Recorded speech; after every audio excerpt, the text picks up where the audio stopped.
Hello and welcome to EstiQ Media right here on YouTube. It is EstiQ Media. And once again, I'm so excited to be with you today right here on this particular medium. And if you have not subscribed, I will implore you to please click on the subscribe button, follow, like, share, download the content. Is quite a lot from food port to health port to tech vibes to fashion, lifestyle to entertainment, movies, music, news, current affairs, analysis, interviews. There's quite a lot in the content box right on YouTube. Also, the website is www.estiqmedia. So it's very easy for you to locate. And then you can also download any of the content on Spotify, on TuneIn, on Amazon, as well as on YouTube. So very easy, smoothie, breezy, easy breezy, very good for you to go and get any of the content of your choice that you love to watch, and also give your comments. You can also make referrals. Now, beyond the content we provide on YouTube and any of this other online medium that we've published some of the content, well, we also consult. So if you intend to set up an online radio station or possibly online TV station, and it depends on what your audience, on those you want to reach out to, and you need someone that can provide you content, like the required content that you can put out there to get your audience, to get your target market to subscribe to your channel. Well, you can actually DM. Also, if you need a script writer, if you need a corporate MC, a corporate host for any of your corporate events, well, you can send a DM to Estic Media on the website. Also, send a comment on YouTube. We'll definitely reach out to you, and then we can have a conversation thereon. So back to what's the word, back to base. What exactly is on base today? What are we going to be talking about today? We'll be looking at some trending issues in the national polity, which I would like to hear, or rather read your comments on, in reaction to the conversations or the topics I'm going to bring on right here on Estic Media. First of all, we want to start off with the trending issue. Of course, it is not abnormal for us to want to talk about it, because it's what everybody has been talking about for the past, possibly 2 or 3 weeks, let's just call it a month. A lot of Nigerians have been reacting to the update on the CSU certificate, CSU's Chicago State University. Well, as of 2 days ago, there was a deposition in Chicago where the secretary to CSU, Caleb Westberg, had to answer some questions by Angela Liu and Mr. Hayes. Mr. Hayes is a representative of the APC, that is Bola Ahmed Tinubu, and Angela Liu is a legal representative to Atiku Abubakar of the People's Democratic Party, while Caleb Westberg is a secretary to CSU. However, in that deposition, he wasn't representing the school. He was just answering questions on the protocol or modus operandi for students who have attended that particular institution, the process for obtaining a diploma or a certificate, and how anybody could actually have one, the possibility that there could be an error in any of the certificates that may be issued to any of the candidates, and other issues that were raised up during the depositions. Quite a lengthy one. So there's been a fallout from that. Now the president has reacted after that deposition, and a couple of critics believe that it's just PR, damage control, trying to defend something that is indefensible. Nigerians refer to Kemi Adolesha, former finance minister, who did not have her NYC certificate. She tendered her resignation. So also Salisu Buhari, one time House of Rep member, also had to tender his resignation because of certificate forgery, and they're asking the president to also tender his resignation out of respect. Another thing that made a lot of Nigerians question the president a lot is how he was vehement in ensuring that no one had access to the academic record, especially when Atiku Abubakar when he went ahead pursuing to have access to the academic record. So first of all, Atiku Abubakar went to a court in the US, and Judge Jeffrey Gilbert was the first judge at the time, and Judge Jeffrey Gilbert gave an order. He said that all the records, academic records of President Bola Ahmed Tinubu were given to Atiku Abubakar. In fact, he gave a specification of in next 2 or 3 days. All right. Now, President Bola Ahmed Tinubu and his team went ahead to another judge, Judge Nancy Maldonado, and they filed an appeal and said that there should be a stay on the delivery of those records or tendering of those records to Atiku Abubakar. And one of the things he wrote in his plea, in his fresh appeal, is that it will bring him irreparable harm, it will bring him damage to his reputation, it will mar his image. He complained that the press would also be one of the institutions that would mud his personality. So he asked the judge to put a stay in the release of his academic record. And when that happened, so Atiku Abubakar wrote to that particular judge and said, "This man is the president of our country, and he needs this to tender as an appeal at the Supreme Court, because they had a window through which he needed to submit the final copy of his appeal to the Supreme Court." And Judge Nancy Maldonado initially put a stay, but later, after hearing from Atiku Abubakar and from Bola Ahmed Tinubu, she eventually resolved that the records be given to Atiku Abubakar, and also told the school to swear an oath. And that's where you heard the deposition that took place about 2 days ago, I think on the 4th of October and the 3rd of October, thereabout. Now, after that deposition, a lot actually was explained there, but the school is said Ebola A Tinubu attended their institution, but the whole gender thing, well, they kind of attributed it to be that possibly it could be an error. But then there were a lot of things that brought up that question. For example, the font, the seal, the serial number on that certificate, and the one that Tinubu admitted or tendered to INEC, they were inconsistent. And the CSU secretary, Caleb Westberg, said that people actually get that diploma from third parties. Third parties are those you can get it online by Google. All you need to do is you see the copy of the certificate and then imprint some stuff there, some words or whatever. The only thing you will not have access to is the seal and sign of the school by the president of that institution at the time. That's what will validate it. Possibly your social security number should be on that particular certificate, and of other necessary requirements that should authenticate that particular document, which was lacking in President Bola Ahmed Tinubu's diploma. And we've gotten a fallout, we've gotten reactions. I want to read out one. So, one of Tinubu's lawyers indicated or explained the reason why there is an F in Bola Ahmed Tinubu's academic record, or rather his certificate. So, his name is Wale Afolabi, and he revealed why the certificate of the president indicates F, which is meant to be female. So, according to Afolabi, he said a mix up at Chicago State University is the reason President Tinubu's certificate indicates female. Afolabi made that claim during a television interview, during an interview in a very popular television station, I think Channels Television, and that was done on the 5th of October. Now, according to him, he said that he understands that the presidential candidate of the People's Democratic Party, PDP, Atiku Abubakar, had sought the certificate of Tinubu in his move to oust him from office at the Supreme Court. Afalabi asked why the president's certificate carries F, and he read the transcript that was provided by Southwest College indicated F. It was clear all of the other participants or particulars did not match the information of President Bola Tinubu. Now the registrar was interviewed on why the discrepancies. He said the person applying for the school take the box of a male, not a female, and when the admission letter was issued, it was issued to Mr. Tinubu. When the question was put to Dr. West Brown, he said it is unusual for universities to mix up. West Brown, has been to several universities, and he affirmed that it is possible for such mistakes to occur.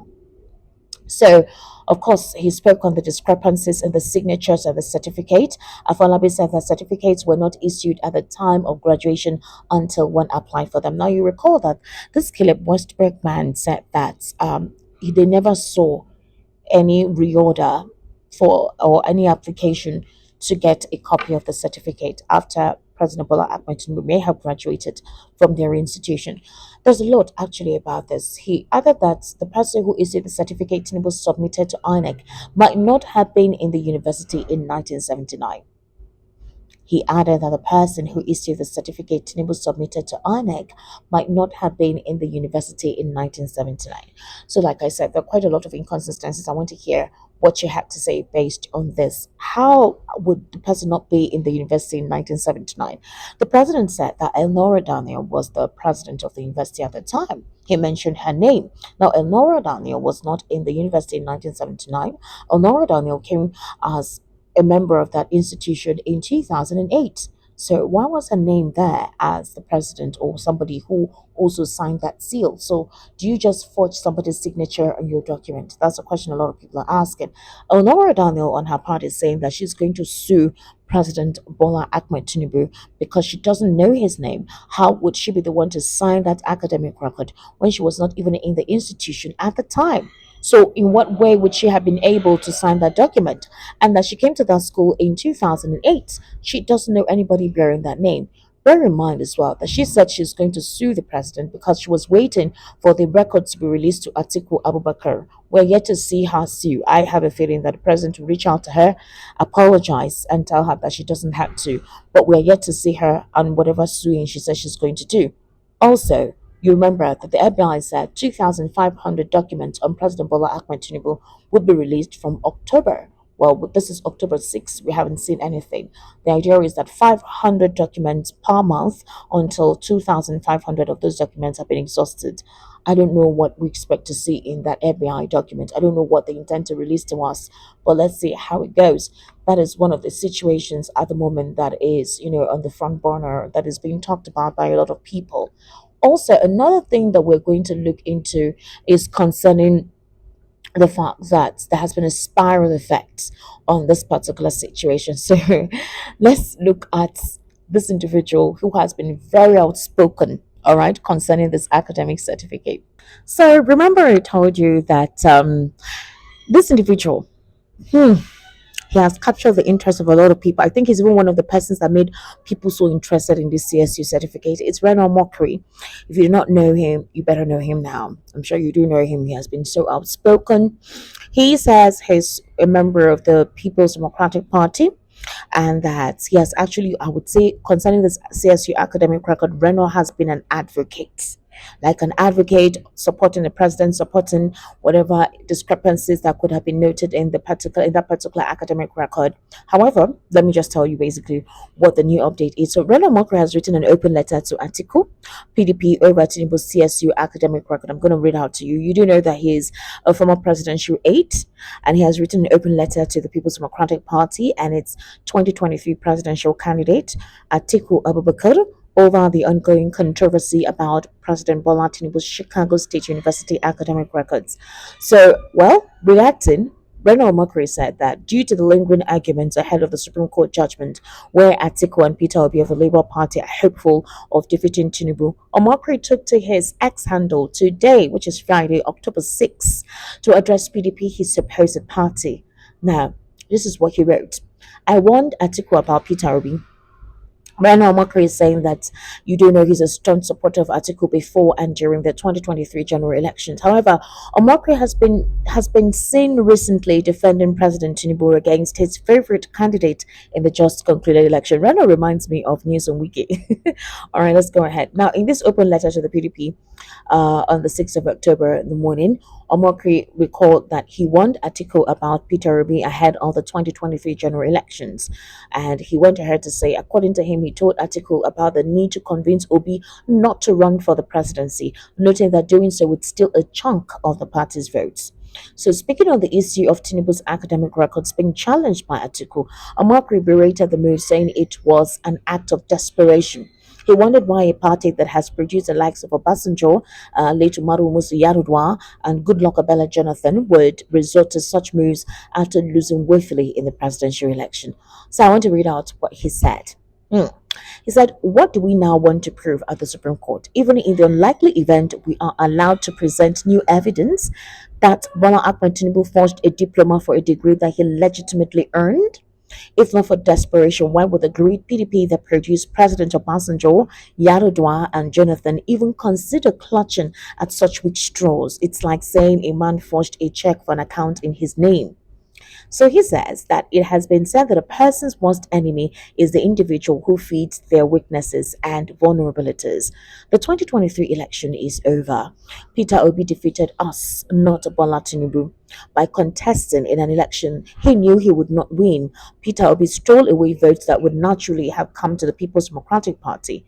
The Southwest has always voted PDP since 1999. Only 2023 was an exception. That is why we lost. As a true friend of the PDP, I told Peter Obi this before the election. I also said the same thing to Waziri Atiku Abubakar. I said if we did not find a way to convince Peter Obi not to run, then we would have to take him head on because there was not enough space for both him and Waziri Atiku on the plinth of victory. But that is now history.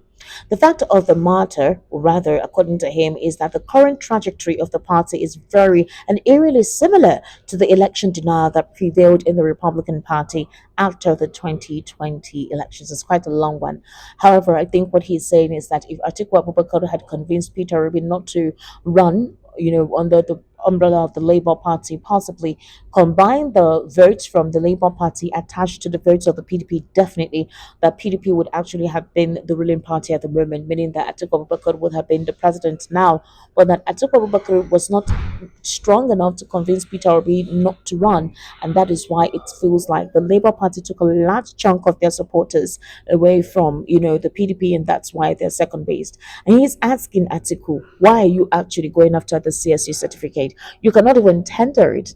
At the Supreme Court, it's not going to be used as a new evidence. I actually want to hear from you. Do you think that's possible? That there is no tendency of that being used as an evidence at the Supreme Court? Because a couple of persons in the All Progressives Congress have been saying that Atiku Abubakar is running an exercise in futility because this evidence cannot be tendered at the Supreme Court. In fact, one of the persons or members of the APC, Felix Morka, said that, and I was like, "Oh, really?" So Felix Morka is of the note and that President Bola Ahmed Tinubu had every right to hide his academic records if he did not want it to be put out in the public space, or if he did not want people to have access to it, that he had every right to hide that particular academic record. I'm going to read out what he said, and that was via a television interview on Arise TV. So he said that under the laws of the United States, he was not obligated to release his records to anyone. He also claimed that the PDP candidate has no chance of winning his petition at the Supreme Court, as he noted that the Apex Court will consider the merits of the appeal on the basis of the decision rendered by the tribunal. So this is what Morka said. Morka said, and I quote, and the issue of certificates was never discussed at the tribunal, which is the Presidential Election Petition Tribunal. So I don't see how that has become a relevant point to canvass before the Supreme Court. Look, there is nothing for the Supreme Court to consider. Whatever Atiku Abubakar may wish to present to the Supreme Court, I wish him Godspeed because it is simply another exercise in futility. He is simply going to present nothing to the Supreme Court, and the Supreme Court will consider the merits of the appeal on the basis of the decision rendered by the tribunal in this matter. That is, the Court of Appeal. The Supreme Court is a Court of Appeal, meaning that the petitioners, the PDP and the Labour Party, are appealing the judgment of the Presidential Election Petition Tribunal at the Supreme Court. So at this moment, the Supreme Court is now the Court of Appeal.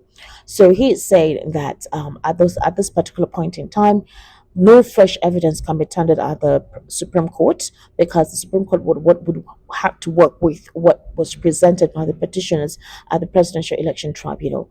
All the legal practitioners have actually objected to that notion that there is a way through which it can be raised and that particular appeal or new evidence can be tendered. Well, let's see how it goes. According to the PDP, they said that they can actually tender this new evidence at the appeal court, that is to the Supreme Court. But that was yesterday during the live broadcast.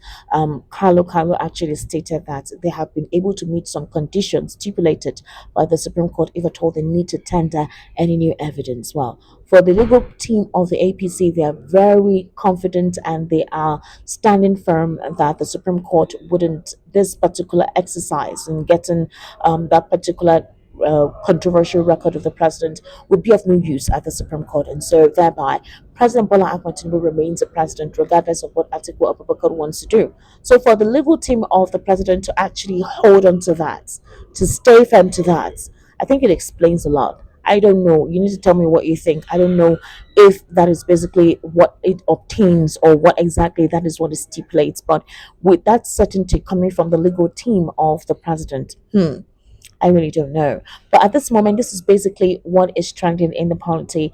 The president's academic record, the back and forth, the reaction, and a lot of critics have really looked into it. Some people feel like the president indeed attended the institution, The fact that he didn't want his academic record put out there is left for him. In the United States, you have the right to keep your academic record private. Nobody can have access to it. A couple of Nigerians are saying, but he is the president of the country. Why would you say you don't want anyone to have access to your academic record? To them, they feel like because it's not something that is authentic.